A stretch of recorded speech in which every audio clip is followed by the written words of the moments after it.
నిర్మాతలు సుబ్బారెడ్డి గారికి అందరికీ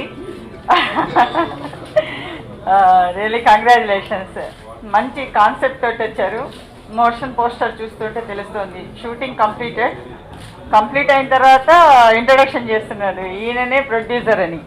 వాట్ ఏ పిటీ కదా. ఒక ప్రొడ్యూసర్ అంటే తండ్రితో సమానం ఒక ప్రొడక్షన్కి. అటువంటి ప్రొడ్యూసరు ఈవెన్ 1 రూపీ నుంచి everything he use to spend. లేకపోతే కుదరదు. ఒక ఫ్యాన్ కావాలన్నా, ఒకటి ఇది కావాలన్నా, చెప్పులు కావాలన్నా కూడా తనే చెయ్యాలి. అటువంటి ఒక ప్రొడ్యూసరు ఎక్కడున్నాడు ఏమున్నాడు అని తెలవట్లేదు ఈ పిక్చర్ వరకు.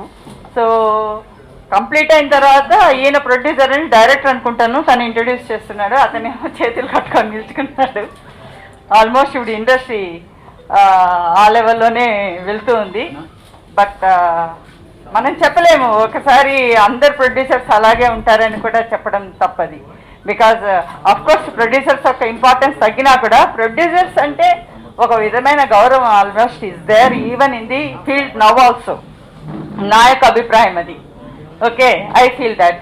బట్ ప్రొడ్యూసర్ అనే వాడికి 24 క్రాఫ్ట్స్లో ఎప్పుడైనా నాలెడ్జ్ ఉంటే ఈవెన్ ద టెక్నీషియన్స్ కొంచెం భయభక్తులతో ఉంటారు. ఒకప్పుడు ఎన్టీ రామారావు పిఎన్ఆర్ పిక్చర్స్ ఆయన అప్పట్లో వేస్ట్ ఫిల్మ్ తీసుకుంటా ఉండేవారు.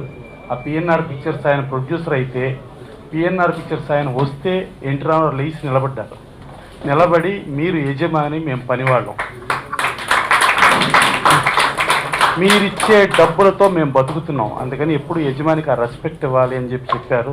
ఆ రోజుల్లో ఎన్టీ రామారావు గారిని, నాగేశ్వరరావు గారిని వాళ్ళందరూ కూడా, కృష్ణ గారి నుంచి సోహన్ బాబు వరకు అందరూ కూడా ప్రొడ్యూసర్ అంటే ఆ రెస్పెక్ట్ అలా ఉండేది. ఆ రెస్పెక్ట్ అలా ఇవ్వటం జరిగేది. ఇవాళ చూస్తా అంటే పోస్టర్లో ఆఖరిలో సినిమా అయిపోయిన తర్వాత డైరెక్టర్ ఇంట్రడ్యూస్ చేస్తున్నాడు, ఏమంటే ఇతను ప్రొడ్యూసర్ అండి అని. అతను చాలా వినయంగా చేతులు కట్టుకుని నిలబడ్డాడు. సరే, ఆ పోస్టర్ ప్రకారం చూసుకుంటే మా సుబ్బారెడ్డి కూడా ఇప్పుడు కూడా నిలబడే ఉన్నాడు, కూర్చోలా. సో అంటే మళ్ళీ కూర్చుంటే గౌక్కుని ఎవరైనా లాగేస్తారేమో అనే బాధ ఉన్నట్టుంది. దానికంటే నుంచుంటేనే లాక్కుండా ఉంటారు, కంఫర్టబుల్గా ఉంటుందని. ఇవాళ డెఫినెట్గా ఇవాళ ఇండస్ట్రీలో ఉన్న పరిస్థితి ప్రొడ్యూసర్కి రెస్పెక్ట్ లేని పొజిషన్ అనేది 100% ఉంది. దాంట్లో ఎలాంటి డౌటు లేదు. ఈ కథ నాకు డైరెక్టర్ 2 ఇయర్స్ బ్యాక్ నాకు చెప్పాడు. మంచి కాన్సెప్ట్తో వస్తున్న చిత్రం ఇది. బట్ సుబ్బారెడ్డి గారిని చూస్తే 3 ఇయర్స్ నుంచి చూస్తున్నాను. అసలు ఆయన కథ సినిమా తీసాడేమో అనిపిస్తుండేది అప్పుడప్పుడు. ఎందుకంటే ఇందాక చెప్పినట్టు ఇప్పుడు కొత్తగా వచ్చే ప్రొడ్యూసర్స్ డెఫినెట్గా వాళ్ళకి ఒక మంచి మెసేజ్ అవుతుంది అనుకుంటున్నాయి సినిమా. వాళ్ళని జాగ్రత్త పడతాను కోరుకుంటూ సెలవు తీసుకుంటున్నాను. ఈ సినిమా పెద్ద ఎట్టుకోవాలని కోరుకుంటాను. Thank you very much. అందరికీ నమస్కారం. మా జీవితాలు ఎలా ఉంటాయో చెప్పేదానికి కరెక్ట్ అయిన సినిమా తీశాడు సుబ్బారెడ్డి. ఎందుకంటే తను ఏ విధంగా పడ్డాడనేది, అంటే సినిమా ప్రొడ్యూసర్గా కానీ డిస్ట్రిబ్యూటర్గా కానీ అతను ఫేస్ చేసిన ప్రాబ్లంలన్నీ ఫేస్ చేసి ఉంటాడు. బట్ ఒకటి మాత్రం నిజం, ఎవరు ఎన్ని చెప్పినా, ఎన్ని మసిపూసి మారేడుగాయలు చేసుకున్నా 1975-80 తర్వాత నిర్మాత అనేవాడు చచ్చిపోయాడు. చంపేశారు కాదు, ఈడే ఊరేసుకున్నాడు. ఎవ్వరూ చేయలేదు, మమ్మల్ని ఎవరు చంపలేదు, మేమే చంపేసుకున్నాం. మా స్టేజ్ని మేమే. ఎందుకనంటే నేను ఓనర్నై అక్కడ కూర్చొని ఉండి నా వయసులో 1/4 లేనివాడు వస్తే ముందు నేను లేచేసి వాడికి చేరిచ్చి నేను నిలబడుతున్నాను. అతను లేచి నన్ను ఇవ్వమల్లా, మనమే చేసుకుంటున్నాం. సరే, వ్యాపారం ఒకటి మాత్రం నిజం, ఎక్కడ ఎవరు కనీసం మామూలుగా పాకి పని చేసేవాడు కూడా వాడు కానీ ఒక వ్యాపారం చేస్తుంటే నేను ఓనర్ని అనే ఫీలింగ్ ఉంటుంది. కానీ ఇక్కడ మాత్రం అది లేకుండా పోయింది ఈ రోజుల్లో. బట్ ఈ ఊబిలోకి వచ్చిన తర్వాత ఇక్కడ మేము ఎందుకు కొట్టుకొని తిరుగుతూ బావిలో కప్పలాగా ఉన్నామంటే, ఇగో ఈ ఛానళ్ళు, ఈ మా సోదరులందరూ మాకు ఇచ్చే ఫోకస్ ఉంది చూసారా, ఈ ఫోకసే మా ఆస్తి, మా ఆనందం. ఎందుకంటే ఇప్పుడు చాలా పెద్ద ఇండస్ట్రియలిస్ట్ ఉంటాడు, అతను యాడ్స్కే అతను ఖర్చు పెట్టేది మేము సినిమా తీసేంత ఖర్చు పెడుతుంటాడు. కానీ ఏ రోజన్నా చూడండి ఏ పేపర్లో కానీ ఏ టీవీలో కానీ 5 సెకండ్స్ కూడా అతను కనిపించడు. అతను ఎవరో తెలియదు. కానీ మా అదృష్టం ఏంటంటే ఇక్కడికి వచ్చి మేము ఎక్కడికి వెళ్తున్నా సి కళ్యాణ్ వెళ్తున్నాడని పక్కన వాళ్ళు అంటున్నారు చూసారా, మా కిక్కే అది ఫుల్ బాటిల్ తాగినంత కిక్కు. అందుకనే ఎంత పోతున్నా పక్క వేరే దాంట్లో వ్యాపారాలు చేసి ఇక్కడ తీసుకొచ్చి డబ్బులు వదిలేస్తాం. వన్స్ ఈ కిక్కు ఈ మత్తుకు అలవాటు పడిన తర్వాత వాడు ఎక్కడికి పోయినా మళ్ళీ ఫినిషింగ్ మాత్రం ఇక్కడికే రావాలి, ఇక్కడికే వస్తాడు, ఇక్కడే డబ్బులు పోగొట్టుకుంటాడు. సంపాదించేది ఓన్లీ 1% ఆర్ 2%, పోగొట్టుకునేది 98%. కానీ మేము ఎంతమంది మైకులు మూగ పట్టుకొని చెప్పినా ఈ ఇండస్ట్రీకి రాకుండా ఎవ్వరు ఆగరు, వస్తూనే ఉంటారు. వాళ్ళు వచ్చినంత కాలం ఈ ఇండస్ట్రీ ఉంటుంది. ఈ హీరోల వల్ల ఈ ఇండస్ట్రీ బతకటం లేదు. It is very wrong. 5 సినిమాలు 10 సినిమాలు హీరోల సినిమాలు కొరవ 90% ఫిల్మ్స్ అన్నీ మీలాగా వచ్చేటటువంటి కొత్త ప్రొడ్యూసర్లు, కొత్త ఆర్టిస్టులు ఇవి. దాంతోనే మా తోటి కార్మికులందరూ హ్యాపీగా ఉండగలుగుతున్నారు, వాళ్ళ పిల్లల్ని చదివించుకోగలుగుతున్నారు, చేస్తున్నారు. బట్ ఒకటి, it is a fashion industry. మీరు ఇలాగా వస్తానే ఉండాలి, కొత్త ప్రొడ్యూసర్లు ఇలా వస్తానే ఉండాలి, సూట్ కేసులు పట్టుకొని వచ్చి తెచ్చి వాళ్ళకు డబ్బులు మనం ఇస్తానే ఉండాలి. దేవుడి దైవాలు ఇలా జరిగి లక్ష్మీదేవి గారు మీరు అన్నారు ఆవిడ కష్టాలు పడి ఏముండదు. మనం పోయి కట్టలు వీళ్ళకి ఏ విధంగా పంపితే వీళ్ళు పాపం సేఫ్టీగా ఉంటారు. మన కష్టాలకి ఆవిడ దారెత్తుకుంటారు. ఇప్పుడు గ్యారెంటీగా సుబ్బారెడ్డి నీ కష్టం తీరిపోద్ది, లక్ష్మీదేవి గ్యారెంటీగా నీ ఇంటికి వస్తుంది. ఈ సినిమా ఎందుకనంటే పర్టికులర్గా గౌతమరాజు, నాకు సుబ్బారెడ్డి ఎంత ఇదో తెరాసు వీళ్ళందరూ బాగా ఇది. గౌతమరాజు గారు అబ్బాయి ఈ సినిమా ద్వారా పరిచయం అవటం. ఎందుకనంటే ఇందాక ప్రసన్న చెప్పాడు ఇది రెమ్యూనరేషన్లు ఇది అని.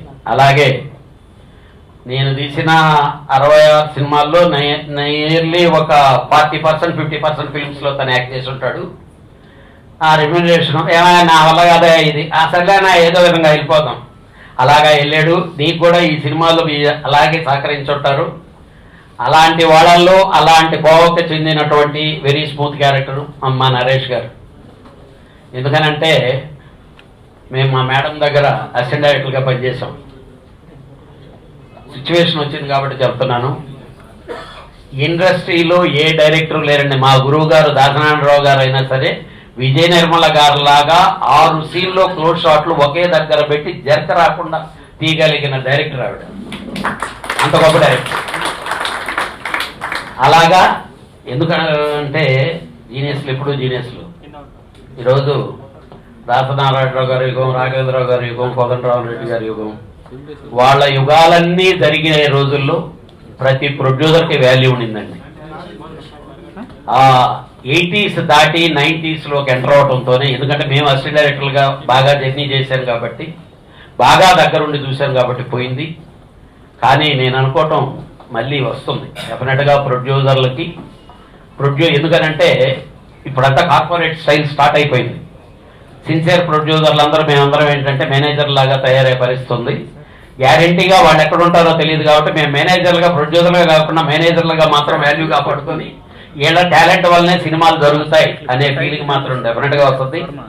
వీటన్నిటికి మించి ఈ బేస్ మీద చేసిన సినిమా బాగా ఎంటర్టైన్ అయ్యి వాళ్ళు ఎంజాయ్ చేస్తూ సినిమాలో ఉంటే ఎక్కడెక్కడ బొక్కలు ఉన్నాయి, ఎక్కడెక్కడ డబ్బులు పోతాయో వాళ్ళు తెలుసుకొని పోగొట్టుకోకుండా ఫర్దర్గా వచ్చేవాళ్ళు చాలా మంచి సినిమాలు తీయాలని, మీరు ఇంకా ఇంకా సినిమాలు తీసి లక్ష్మీదేవిని మీ ఇంట్లో బంధించాలని మనస్ఫూర్తిగా కోరుకుంటున్నాను.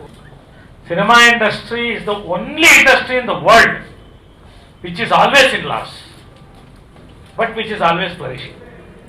దానికి ఉన్నటువంటి గ్లామర్ అటువంటిది, దాని కింద ఉన్న గ్రామర్ కూడా అంతే కష్టం. ఇది రెండు ఉన్నటువంటి పరిస్థితి. మొన్న యూట్యూబ్లో ఎవరో ఒక డైరెక్టర్ చెప్తుంటే విన్నాను, 300 సినిమాలు తీసేవాళ్ళం 124 రిలీజ్ అవుతున్నాయి అంటే 124 సినిమాలు తీస్తున్నాం ఈ రోజుల్లో కాదు, వందల వేల సినిమాలు తీస్తున్నాం. కంటి ముందు కనబడేవి 125, 135. థియేటర్లు కూడా తగ్గిపోతున్నాయి. సో సరే మల్టీప్లెక్స్ ఓ పక్కన పెరుగుతున్నాయి. ఇవన్నీ కూడా కాలక్రమేణా జరిగేటువంటి మార్పులు. చక్కగా చెప్పారు మన నిర్మాతలందరూ కూడా, దాని గురించి ఎక్కువ నేను మాట్లాడదలుచుకోలే. బట్ నా ఉద్దేశం, మేము ప్రొడ్యూసర్స్ 34 సినిమాలు తీసాం విజయకృష్ణ మూవీస్లో. ప్రొడ్యూసర్కి ఎప్పుడూ వాల్యూ తగ్గలేదు, తగ్గదు కూడా, కూడదు కూడా నన్ను అడిగి. ఎందుకంటే ఎల్వి ప్రసాద్ గారు కానీ, నాగిరెడ్డి గారి కానీ, వీళ్ళందరూ కూడా ఇక్కడ స్టార్ట్ అయింది ఇండస్ట్రీ, ఇంకా ముందు స్టార్ట్ అయింది, ఇప్పటి వరకు కూడా నడుస్తుంది. కాబట్టి అప్పుడు ఇండస్ట్రీ చెరువు, ఇప్పుడు పెద్ద మహాసముద్రం, ఏ జంతువులు ఉన్నాయో అట్లా తెలియట్లేదు. కానీ నిజంగా వీళ్ళందరూ కూడా, కళ్యాణ్ గారు కానీ, ప్రసన్న గారు, వీళ్ళందరూ కూడా ఒక రెగ్యులరైజేషన్ కోసం ఫైట్ చేసి నిర్మాతల వ్యవస్థని నిలబెట్టడం కోసం వాళ్ళు చేస్తున్నటువంటి ఫైట్ అభినందనీయం. ఇప్పుడు నేను మాత్రం చెప్తాను, చాలా అవసరం. ఎందుకంటే కాలం మార్పు అయ్యే కొద్దీ చాలా మార్పులు అయిపోతున్నాయి, కళ్ళ ముందు మారిపోతున్నాయి. సినిమా నిలబడాలంటే ఎప్పుడు ప్రొడ్యూసర్లు నిలబడాలి. మొన్న రాజుగారి గది అని ఒక సినిమా, అది ఎవరో ప్రొడ్యూసర్ తెలియదు, సూపర్ హిట్ అయింది. మరి గుంటూరు టాకీస్ 1,50,00,000 చేసాం. ఓంకార్ మర్చిపోయారు. అదే దాని రిలీజ్ ఎన్ని తంటాలో మనకు తెలుసు. గుంటూరు టాకీస్ 12 కోట్లు చేసింది. క్వాలిటీ ఉంటే ఈ రోజున జనరల్గా ఏంటంటే కాన్సెప్ట్ ప్రెగ్నెన్సీ ఈజీ, డెలివరీ చాలా కష్టం, అంటే స్వయంగా మాట్లాడాలంటే. కాబట్టి రిలీజ్ చేయడం చాలా కష్టం అయిపోతుంది. డివోషన్, ఎంటర్టైన్మెంట్, ఈ రెండు కూడా చాలా ఇంపార్టెంట్ విషయాలు. ఈ రెండింటినీ జోడించి ఒక సోషియో ఫ్యాంటసీ చేయాలని ఆలోచన రావడం మాత్రం జాకీకి మంచి ఆలోచన. అది ఎప్పుడు కూడా పేయింగ్ ఎలిమెంట్ ఇవన్నీ కూడా జనరల్గా. దానికి ప్రాణం పోయాలని సుబ్బారెడ్డి గారు, సిరాజు, కృష్ణారెడ్డి గారు వీళ్ళందరూ ముందుకు రావడం, మంచి తారాగణం. నేను ఇందాక చెప్పినట్టు విష్ణు, మా ఆమెని లక్ష్మి చేసింది, అదేవిధంగా మన నాగబాబు యముడు క్యారెక్టర్, ఇటువంటి మంచి స్టార్ కాస్ట్తో, చాలామంది కామెడియన్స్తో, ఫుల్ ఎంటర్టైన్మెంట్తో చేశారు. టు మై టీమ్, ముందుగా ప్రొడ్యూసర్ గురించి అందరు మాట్లాడుతున్నారు కాబట్టి వాళ్ళు నిజంగానే ఎందరికో అన్నం పెడతారు. వాళ్ళు ఆ షూటింగ్ అప్పుడు ఎందరికో పని కల్పిస్తారు. మా నాన్నగారు నేర్పించింది ఏంటంటే first respect who is giving our food. And ఎన్నో ఏళ్ల నుంచి ఆయన ఈ ఇండస్ట్రీలో ఉన్నారు, మీరు అందరూ సపోర్ట్ చేశారు. ఆ సపోర్ట్ మేము ఈ ఇండస్ట్రీలో ఉండడం కారణం కూడా ప్రొడ్యూసర్సే. అండ్ సినిమా చాలా బాగా వచ్చింది. మేము ఇంకా ఆడియోకి రెడీ అవుతున్నాం, అక్కడ ఖచ్చితంగా కలుద్దాం. నెక్స్ట్ గౌతమ్ రాజ్ గారు అబ్బాయి సినిమా లాంచ్ అవుతున్నారు, నాకు కూడా లాంచే. కృష్ణ చాలా బాగా చేశాడు, ఇరక్కొడేశాడు. ఇది సమర్పించు నేనే చూడండి. It's a very beautiful movie and I would request everyone to just go and see the movie and I'm looking forward for audio launch. వచ్చిన పెద్దలందరికీ థ్యాంక్ యూ సో మచ్. మమ్మల్ని బ్లెస్ చేయడానికి వచ్చిన ప్రతి ప్రొడ్యూసర్కి థ్యాంక్ యూ సో మచ్ అండి. And ప్రతి artist ఒకటే కోరుకుంటారు ఫస్ట్ మూవీ ఎలా ఉంటుంది ఏంటి అని.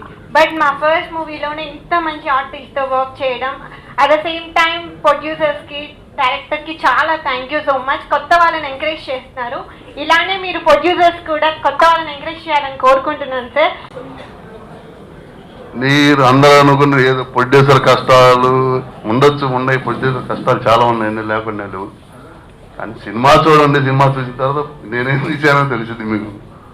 ఈ సందేశమా ఏందనేది అందరికి తెలిసింది. ఈ గాలిలోన చలియా గంధాలు చిలికినావో, ఆ తరుల విరులు కురిసే నీ సిగల చేరి విరిసే, నీ సొగసుతోనే సఖియా గాలాలు విసిరినావో, నా శ్వాస నన్ను మరిచే నీ ధ్యాసలోన మురిసే. ఓ